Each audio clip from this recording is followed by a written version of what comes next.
একদা একটি জঙ্গলে বাঘ ও শেয়াল একই সাথে বসবাস করত এবং তারা নিজেদের খাবার ভাগাভাগি করে খেত। একদিন শেয়ালটি ভাবল, বাঘটিকে যদি কোনোভাবে মেরে ফেলা যায় তাহলে সে সকল খাবার একাই খেতে পারবে।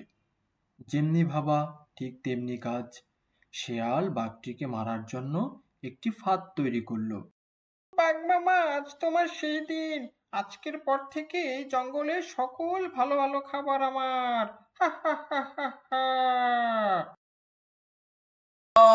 বাঁচাও বাঁচাও অতঃপর বাঁচাও! শিয়ালটি বাঘটিকে ফাঁদে ফেলতে সফল হলো। শিয়ালটি হাসতে হাসতে চলে গেল এবং কিছুদিনের মধ্যে শিয়ালটি ঠিকঠাক শিকার করতে না পারায় অসুস্থ হয়ে পড়ে এবং মারা যায়। ছোট্ট বন্ধুরা, আমরা কি শিখলাম এই গল্প থেকে?